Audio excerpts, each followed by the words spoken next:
오늘 본문은 그 유명한 베드로와 요한이 성전 기도 시간에 성전에 올라가다가 성전 미문에 앉아 있는 안진병이를 고친 사건과 그 이후에 그곳에 몰려든 사람들에게 베드로가 설교하는 장면이 기록되어 있는 말씀입니다. 베드로와 요한이 기도 시간에 성전에 오르다가 나면서부터 못 걷는 한 사람을 만나게 됩니다. 그는 성전 미문에 앉아서 늘 구걸하던 사람이었습니다. 그런데 베드로가 그의 손을 이끌어서 예수님의 이름으로 일으킵니다. 그 후에 이 사람이 성전에 함께 들어갔고, 사람들은 그 안진병이가 함께 일어나서 걷고 뛰며 찬양하는 모습을 보고 깜짝 놀랍니다. 그래서 많은 무리가 이 두 제자에게 몰려들면서 솔로몬의 행각으로 수많은 사람들이 모이게 됩니다. 그래서 그때 베드로가 자연스럽게 두 번째 설교를 하게 되는 것입니다. 성전 미문 앞에서 구걸하던 장애인을 베드로와 요한이 고치는 이 신기한 일이 벌어졌기 때문에 이 베드로와 요한 주변으로 많은 사람들이 몰려들 수밖에 없었습니다. 이것은 사람의 근본적인 속성이기도 하겠지만, 특별히 유대인들이 가지고 있는 신앙에서 기인하는 이런 모습이라고 할 수 있겠습니다. 고린도전서 1장 22절을 보면 유대인은 표적을 구하고 헬라인은 지혜를 찾으나라고 말씀하고 있는데요.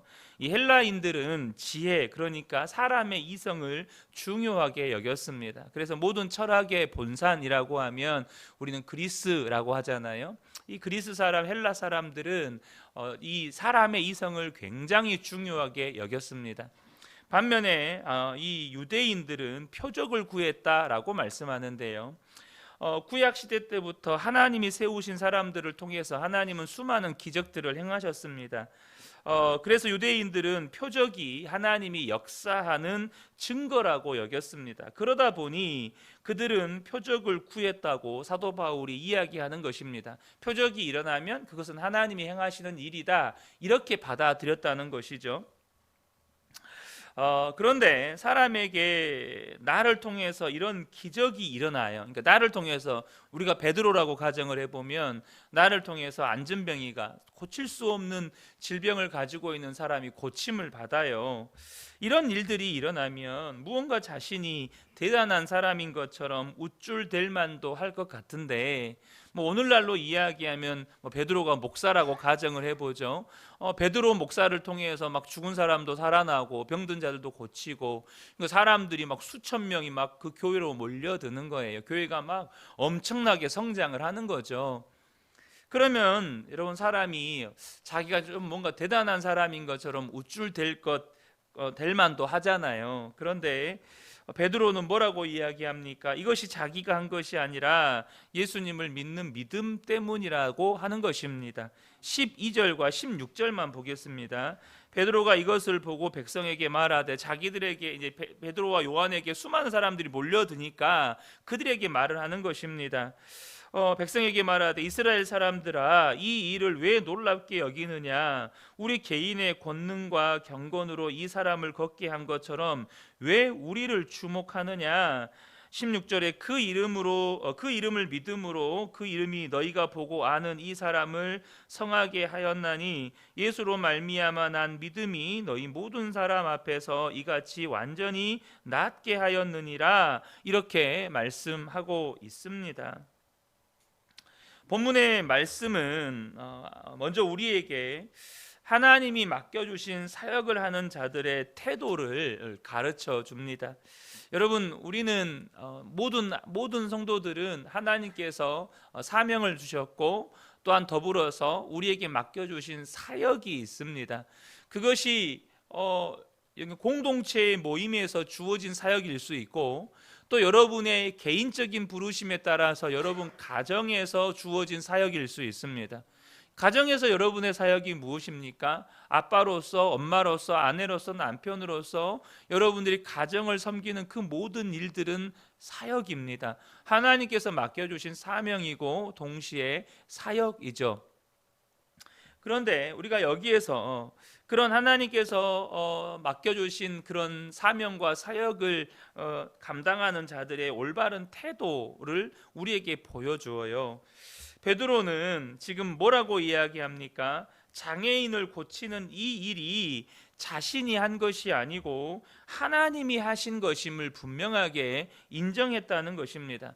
그러므로 나를 주목하지 말라는 것입니다. 왜 나를 주목하느냐? 이 일은 하나님이 하신 것인데 왜 나를 주목하느냐는 거예요. 여러분, 지금 베드로가 하는 말이 무엇입니까? 자신이 능력이 있는 사람이 아니고 단지 하나님이 자신을 사용하신 것뿐임을 지금 분명하게 알고 고백했다는 것입니다. 어제 주일 말씀에 나누었던 우리 베드로의 고백이 다시 한번 떠오르는데요. 베드로전서 4장 11절을 보면 만일 누가 말하려면 하나님의 말씀을 하는 것 같이 하고 누가 봉사하려면 하나님이 공급하시는 힘으로 하는 것 같이 하라. 이는 범사에 예수 그리스도로 말미암아 하나님이 영광을 받으시게 하려 함이니 그에게 영광과 권능이 세세에 무궁하도록 있느니라. 아멘. 그러니까 무슨 말을 하더라도 하나님이 말씀하시는 것 같이 했고 또 무슨 봉사를 하든지 내 힘이 아니라 하나님이 공급하여 주시는 힘으로 그 일을 섬겼다는 것이죠. 여러분, 베드로는 언제나 주님의 손에 들려있는 도구였습니다. 자신의 능력이 아니라 하나님의 능력이었고 하나님의 은혜였다는 것이죠. 이것은 베드로만이 아니고 모든 하나님의 사람들의 공통점이었습니다. 내가 한 것이 아니라 오직 하나님께서 나를 통해서 일하시는 것뿐이었다는 것이죠. 고린도전서 15장 10절에 사도 바울의 고백을 보면 그러나 내가 나된 것은 하나님의 은혜로 된 것이니 내게 주신 그의 은혜가 헛되지 아니하여 내가 모든 사도보다 더 많이 수고하였으나 내가 한 것이 아니요 오직 나와 함께 하신 하나님의 은혜로라. 그러니까 사도 바울이 그 많은 사역들을 했지만 내가 능력이 많아서 내가 머리가 똑똑해서 내가 좀 잘나서 내가 다른 사도보다 더 많은 일을 할 수 있었던 거다. 나는 좀 능력이 있는 사람이다. 나는 당신들에게 좀 박수받고 좀 인정받고 존경받을 만한 그런 사람이다. 이게 아니었다는 거예요. 내게 주신 하나님의 은혜가 정말로 헛되지 않았고 하나님의 은혜가 나로 하여금 그 모든 사역들을 감당할 수 있게 만들어줬다. 이렇게 고백하는 것입니다. 사랑하는 성도 여러분, 여러분이 지금 하나님께서 맡겨주신 그 어떤 일들을 감당하고 있다면 그건 내 힘이 아닙니다. 그건 하나님의 은혜입니다.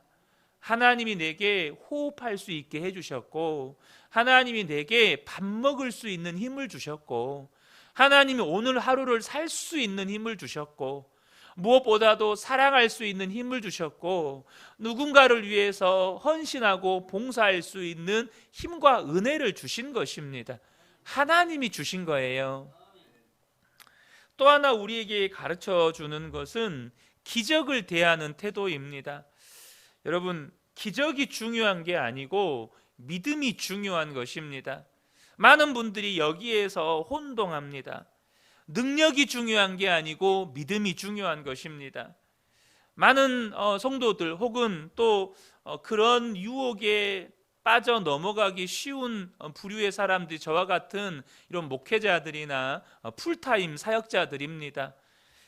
그러니까 쉽게 말하면 어떤 분은 사역을 하면 막 기적이 나타나고 능력이 나타나고 사람들이 모여들고 특별히 기적이 아니어도 다양한 은사들이 있어서 사람들에게 어떤 어필할 수 있는 매력들, 소위 말해서 매력들이 너무 많은 거예요. 말도 잘해. 어떤 앞에 있는 성도들을 정말로 배꼽을 뗐다 붙였다 웃기기도 잘해.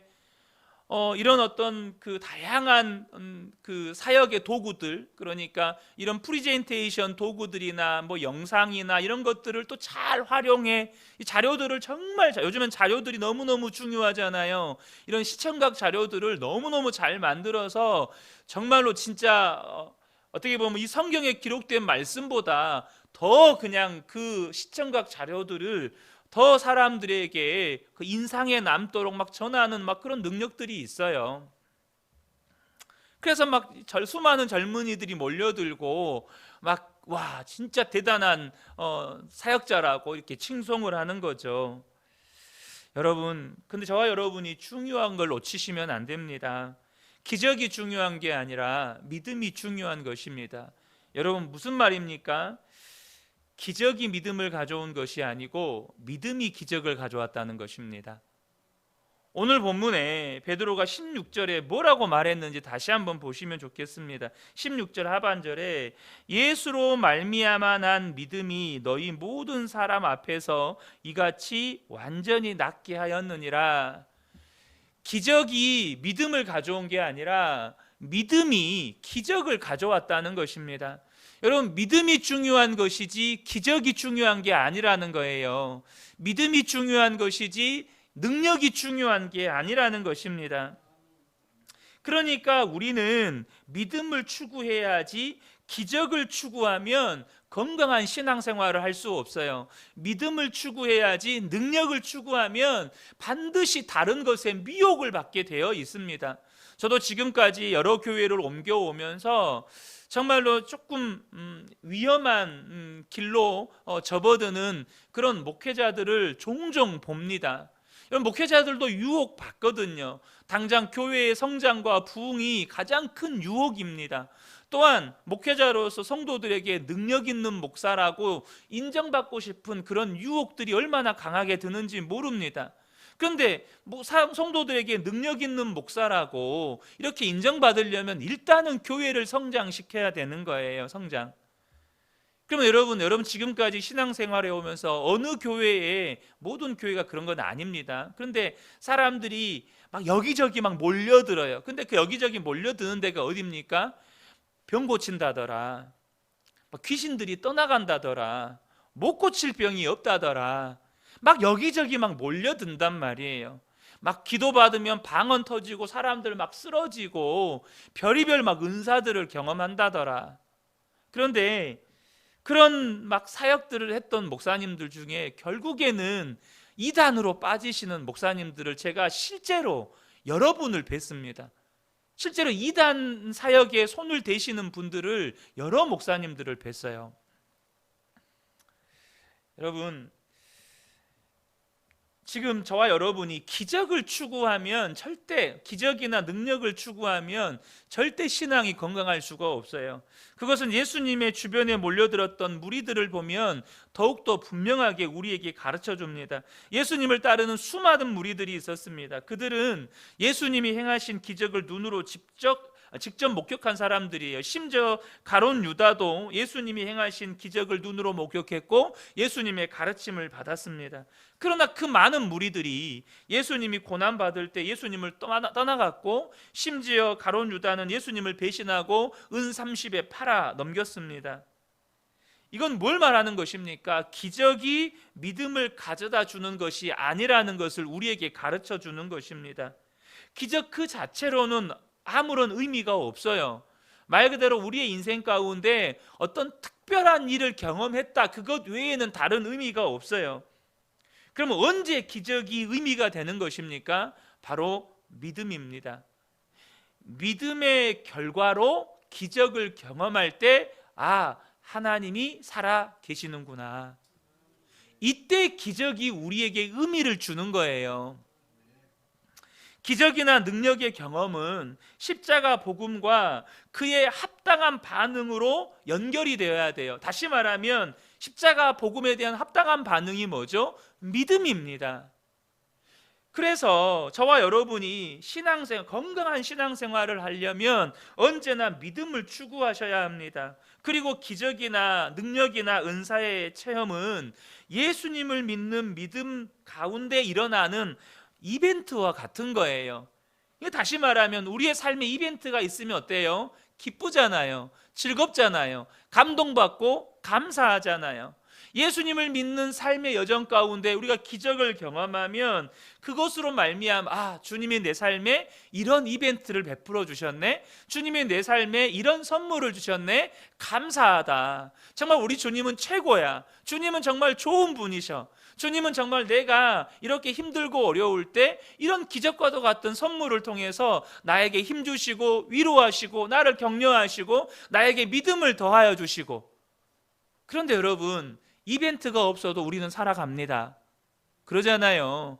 우리가 가족들이 뭐 특별하게 생일 이벤트 엄청 거하게 안 해줘도, 그잖아요. 뭐 선물 엄청난 거 안 해줘도 그냥 아침에 미역국 끓이고 밥 먹고 그러면서 생일 축하한다고 축복의 말 해주고 그냥 그 정도만 해도 우리가 살아가는데 아무런 지장 없잖아요.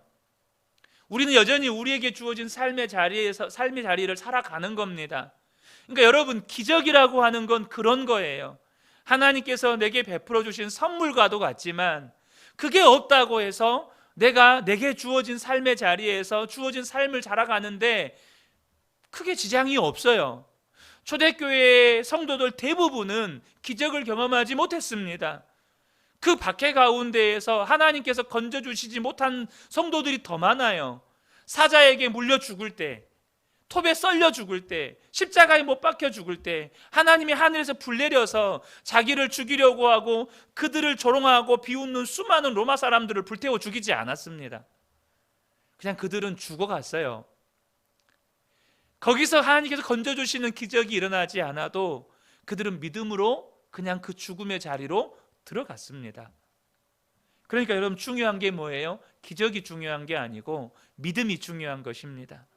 기적을 추구하거나 능력을 추구하는 신앙생활이 아니라 믿음을 추구하는 신앙생활을 해야 한다는 겁니다.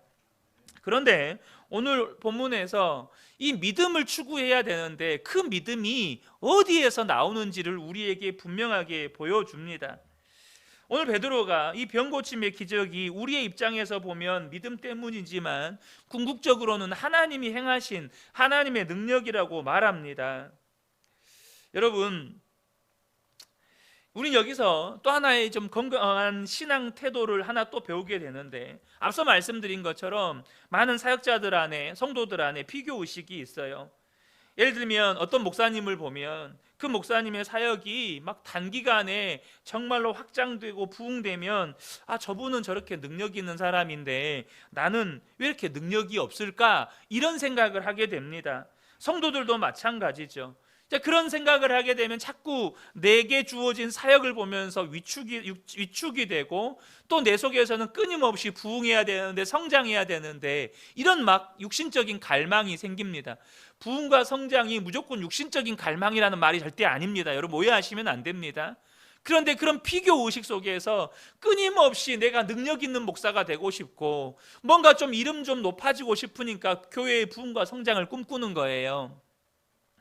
그런데 여러분, 지금 본문에서 베드로가 우리에게 뭘 가르쳐 주냐면 기적은 하나님의 일하심의 결과이기 때문에 우리에게 능력이 없는 것에 위축되거나 타인의 능력을 부러워할 필요가 없다는 겁니다. 그분에게 어떤 많은 능력이 나타났다면 그분의 능력이 아니라 하나님의 능력이라는 거예요. 그냥 자기에게 주어진 자리에서 하나님께서 하나님의 때에 하나님의 방법으로 일한다는 것을 믿고 그렇게 주어진 삶의 자리에서 사명과 사역에 충실하면 되는 거예요. 그런데 여기에서 중요한 게 있어요. 그 믿음이 어디에서 나오냐는 거예요. 과거의 베드로도 예수님을 부인하고 도망쳤습니다.